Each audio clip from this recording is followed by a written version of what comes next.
요한복음 19장 25절에서 27절입니다.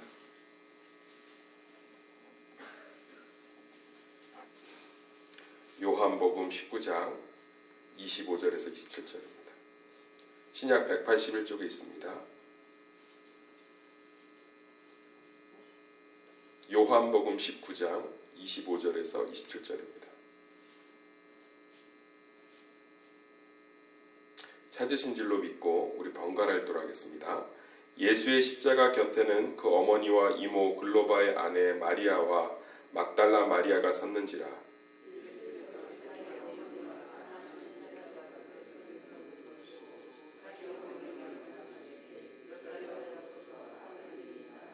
다 같이 읽겠습니다.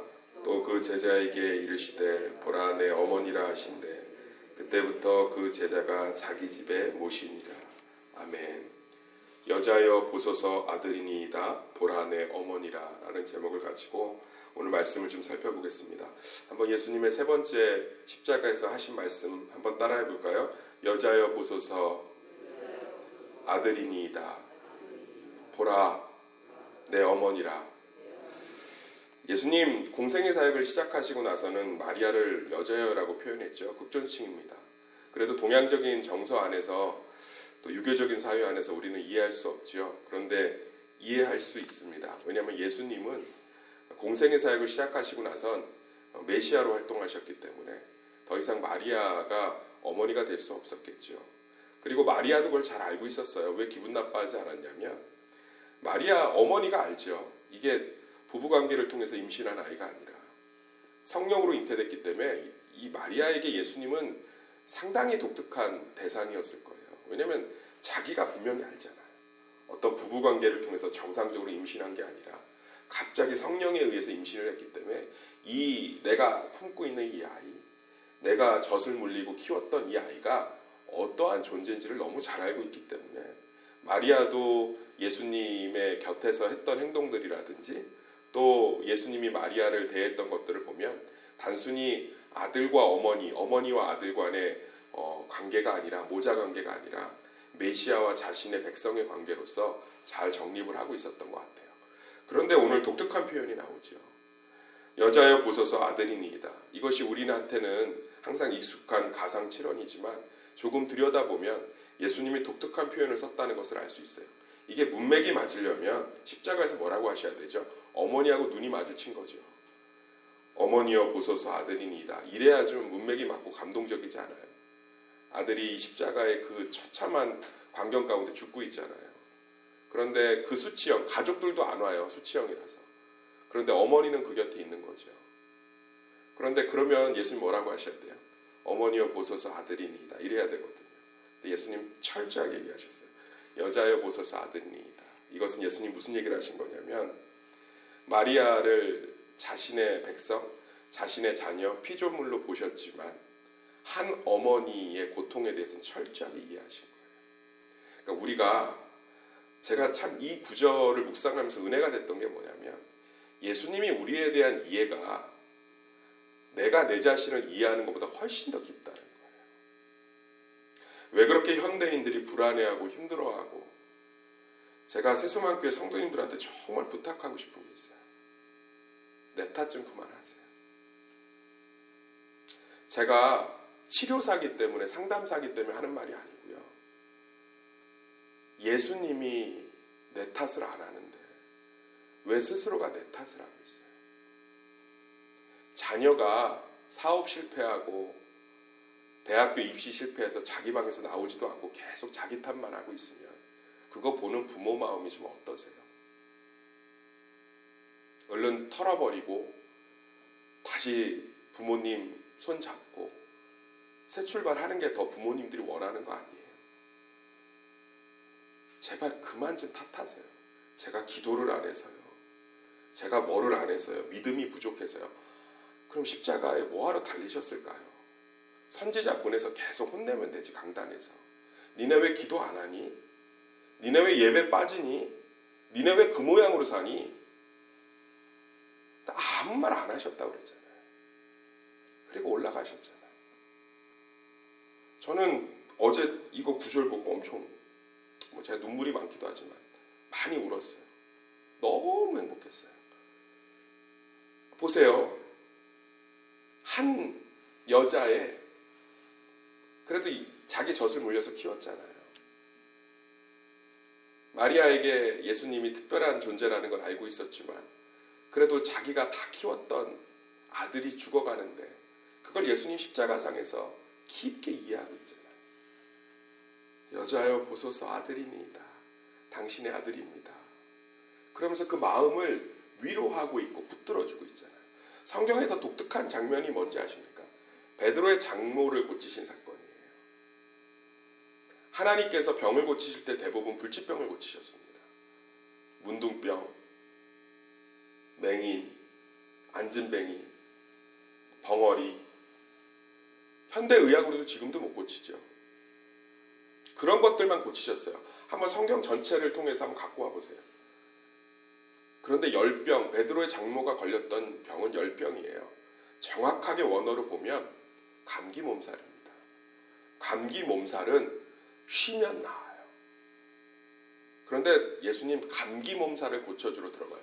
베드로의 장모라서 특별한 은혜를 베푸신 걸까요? 아니요. 베드로의 처지를 이해하신 거예요. 젊은 나이에 고기 잡는 일을 버려두고 예수를 쫓겠다고 하니 베드로는 장모 집에 얹혀 살았습니다. 그 마음이 오죽하겠어요. 그 마음이 오죽하겠어요. 그래서 성큼성큼 들어가셔서 베드로 장모의 감기 몸살을 고쳐주면서 네 사위가 제대로 가고 있다. 이런 장면들이 성경에 정말 많아요. 탕자의 비유 볼까요? 탕자의 비유가 케자자라는 유대인의 관습 안에서 이해할 때 놀라운 하나님의 사랑입니다. 케자자가 뭐냐면 유대인은 아버지가 살아있을 때 장자를 제외하고는 아버지의 제사를 요구할 수가 없었어요. 장자들도 잘 요구 안 해요. 왜냐하면 그것은 아버지에 대해서 쌍욕을 하는 것과 같은 아주 호로자식 같은 짓이에요. 아버지가 돌아가지 않으셨는데 재산을 달라고 하는 게 유대인들 안에선 지금도 용납할 수 없는 엄청난 중죄예요. 그래서 그것이 마을에 소문이 나면 즉결 처형을 할 수 있는 돌을 던져서 아주 중범죄예요. 그런데 용서받을 수 있는 권한이 딱 하나 있어요. 그게 케자자예요. 그 아버지가 그 아들을 용서하면 마을 사람들이 돌로 칠 수가 없어요. 탕자가 떠났잖아요. 도망갔잖아요. 언제 돌아올지 알아요. 그런데 왜 동구 밖에서 계속 기다리는지 아세요? 마을 범위 안에 들어왔다 마을 사람들하고 마주치면 돌 맞아 죽으니까 마을 사람들보다는 먼저 마주쳐야 내가 용서했다는 걸 사람들에게 얘기해서 구원하죠. 탕자의 사랑의 핵심이 동구 밖에서 기다린 아버지의 마음이에요. 이 정도로 이해받고 있으면 그만 자기 탓 좀 안 하시면 안 될까요?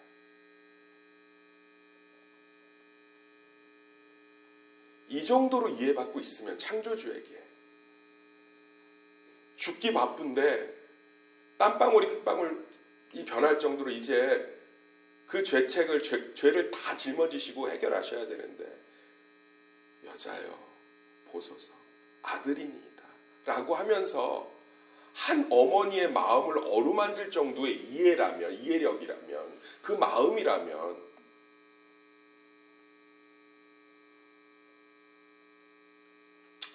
그만 내 탓 좀 안 해도 되지 않을까요? 그만 잘난 척, 잘하는 척, 괜찮은 척, 쿨한 척 안 해도 되지 않을까요? 그분 앞에서 예수님이 제자들과 유대 백성들을 향해서 보이신 포용력은 이해력은 어마어마합니다. 다시 한번 따라하겠습니다. 여자여 보소서 아들이니이다. 우리 그렇게 보고 계세요. 고생했구나. 넘어졌구나. 해자자. 이제 왔구나. 제발 이제 예수 그리스도의 십자가 앞에서 그 사랑을 받아들이셨으면 좋겠습니다. 그리고 예수님은 또 바로 이어서 이런 말을 하십니다. 보라 내 어머니라. 한번 따라해 볼까요? 보라 내 어머니라. 예수님은 제자들을 향해서 분명하게 말씀하고 있습니다. 이제 예수님은 돌아가시고 승천하시면 마리아와 아무 상관이 없어요. 혈연 관계 안에서 더욱. 그러면서 마리아를 제자들에게 부탁하고 있습니다. 이게 무슨 말입니까? 나 죽으니까 니네들이 책임져라. 아니요. 새로운 가족을 만들어주신 거예요. 거기 지금 예수의 친척들이 다 와 있어요. 이모도 와 있고. 그죠? 가족들이 와 있다고요. 그러면 이모 잘 부탁해요. 이런 끝이에요. 그런데 예수님 제자들에게 얘기하고 있어요. 제자들에게. 26절 읽어보겠습니다. 27절 시작. 또 그 제자에게 이르시되 내 어머니라 하신대. 그때부터 그 제자가 자기 집에 모시며. 지금 가족들이 와 있는데 누구에게 어머니를 부탁하고 있죠? 예수님 새로운 가족을 만드신 거예요. 지금 예수님 분명하게 고백하고 있는 거예요. 교회가 뭔지. 교회는 가족인 줄 믿습니다. 아멘. 그 제가 질문 한번 드릴게요. 우리 교회 성도가 서로에게 정말 가족입니까? 자녀를 이해하듯이 이해해주고 계세요?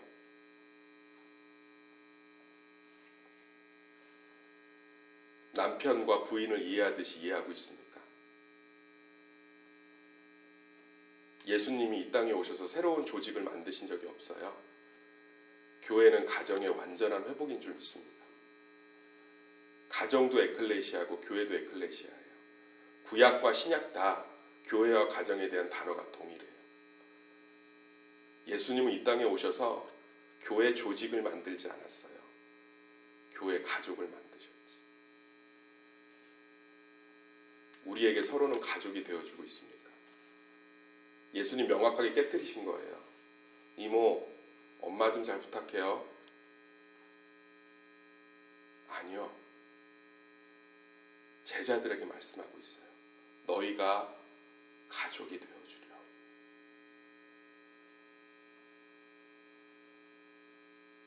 자녀 그런 눈으로 안 보잖아요. 아버지 그렇게 안 대하시잖아요. 어머니 그렇게 안 대하시잖아요.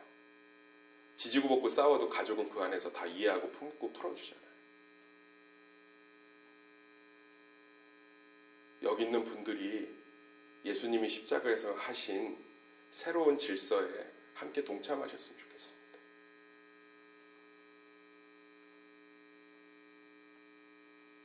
보라, 내 어머니라. 제자들에게 부탁하고 있어요. 우리 예수님의 제자인 줄 믿습니다. 우리 새로운 가족 공동체를 만들어 가야 돼요.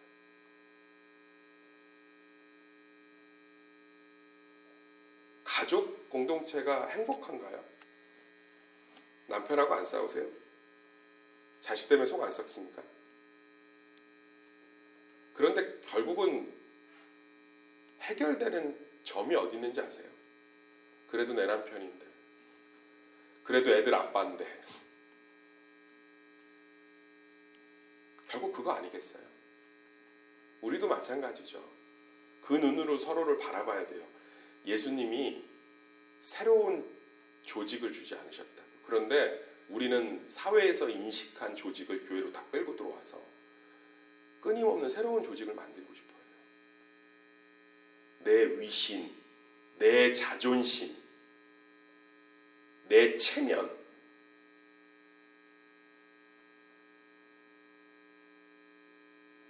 집에 가면 건강한 집은 편하죠. 그런 게 필요 없잖아요. 사랑하는 새소망교회 성도님들, 우리는 예수님 십자가에 돌아가시면서 단순히 용서나 뭐 이런 것들 얘기하신 것 같은데, 구체적으로 살펴보면 예수님 복음을 전하고 가셨어요.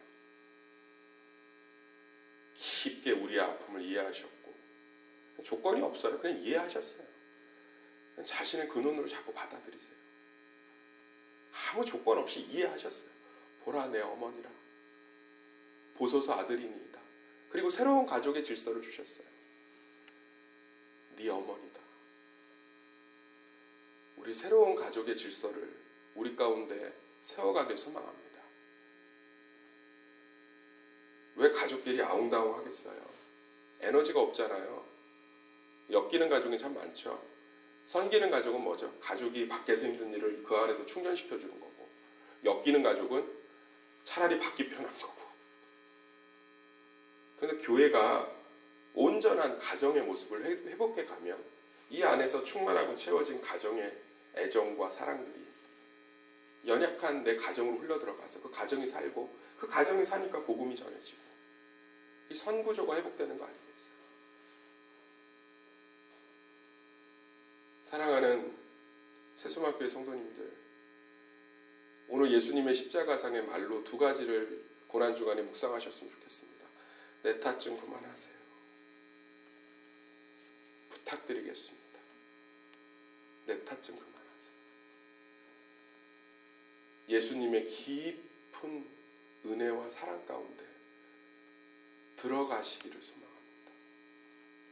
이 정도 이해를 받고 있으면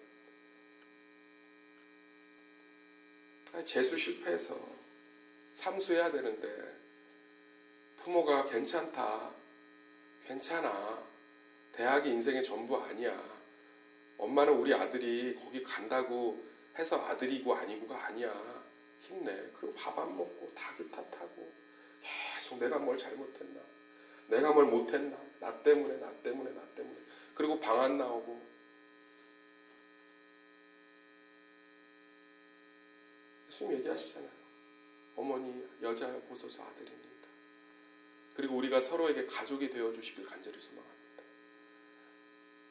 서로에게 아들과 아버지의 눈으로 좀 바라보셨으면 좋겠어요.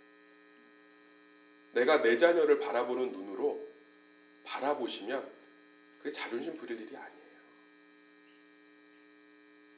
내가 내 형제자매 바라보는 눈으로 바라보면 그렇게 이해 못할 일이 아니에요. 저라고 이 말씀을 준비하면서 회개하지 않았겠습니까? 얼마나 회개하고 위로를 받고.